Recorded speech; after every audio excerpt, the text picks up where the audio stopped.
Joe Biden जो हैं ये डेमोक्रेट पार्टी के कैंडिडेट हैं और इन्होंने कुछ दिन पहले स्टेटमेंट दी कि भाई ये सीए का मसला गलत है और कश्मीर में इंडिया जो कर रहा है ये गलत है, और फिर कुछ दिन बाद कह दिया कि भैया इंडिया और अमेरिका की तो नेचुरल पार्टनरशिप है। तो जो बाइडेन जो है मैं इनका बहुत फैन था, क्योंकि मैं एक जमाने में बिल्कुल बिलीव करता था कि ये कॉमन मैन का रिप्रेजेंटेटिव है और कॉमन मैन ही है और बड़ा अच्छा इंसान है।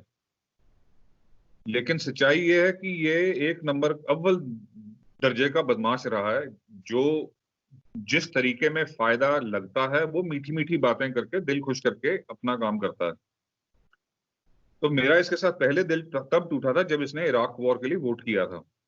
तो जो इराक वॉर जब हुई थी तो 9/11 का अटैक हुआ है, तो उसमें सारे हाईजैकर सऊदी थे।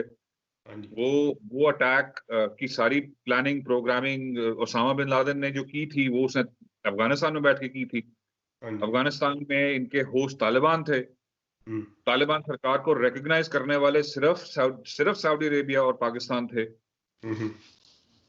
तो उन दिनों में जब ये नालायक बुश को जब चढ़ गया था कि हम अफगानिस्तान जाके इनको सेट करेंगे, ठीक है भाई वो तो बनता था, लेकिन फिर अफगानिस्तान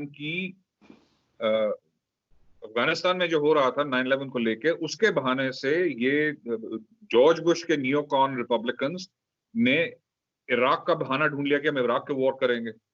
अब इराक में वो सद्दाम हुसैन होगा, बदमाश होगा, जो कुछ था, लेकिन सच्ची बात यह है कि ग्लोबल जिहाद जिसको हम कहते हैं, जो कि ये जो पाकिस्तान करता है, जो ये मुस्लिम ब्रदरहुड करते हैं, ये सारा इसका तो इराक के साथ ताल्लुक नहीं था।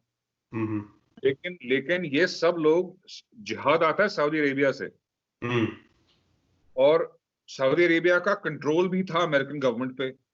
तो सऊदी अरेबिया के कहे पे ये इराक के पीछे पड़ गए और सारी दुनिया को झूठ बोला कि जिहाद आता है इराक से। तो उसमें जब अपोजिशन हुई थी कि भैया ये गलत बात है, उस पे अपोजिशन सारी की सारी डेमोक्रेट पार्टी से आई थी कि इराक में न्यूक्लियर वेपन्स नहीं है, सद्दाम हुसैन का ताल्लुक नहीं है अलकायदा के साथ, ये सारी बातें हुई थी। लेकिन जब वोट हुआ इराक वॉर पे, तो जो पुराने डेमोक्रेट थे, कार्ल लेविन, ये केनेडी, इन सब ने इराक वॉर के खिलाफ वोट किया। Hillary Clinton, Joe Biden, Chuck Schumer, इन सब ने इराक वॉर के साथ वोट कर दिया। क्यों किया?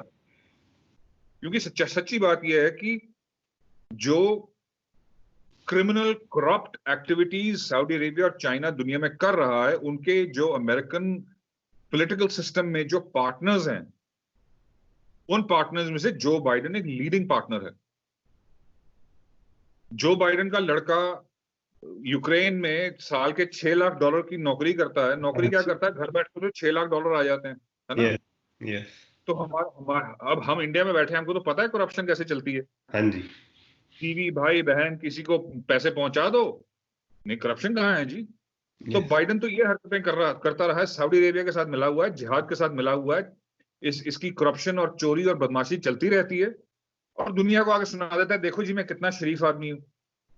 और ऊपर से आज उसकी अगर आप बातें सुने, वो सठिया गया, डिमेंशिया, बूढ़ा हो गया भाई। देखा हमने वीडियोस में। तो जिस जमाने में डोनाल्ड ट्रंप को इनको हराना है, उस जमाने में इनको एक बंदा मिला है जो कि पहले करप्ट था और आज सठियाया हुआ है। इसका तो ये एक अटलांटिक मैगजीन है, अटलांटिक में आर्टिकल आया था कि हमको बाइडेन से सिर्फ ये चाहिए कि वो जिंदा रहे।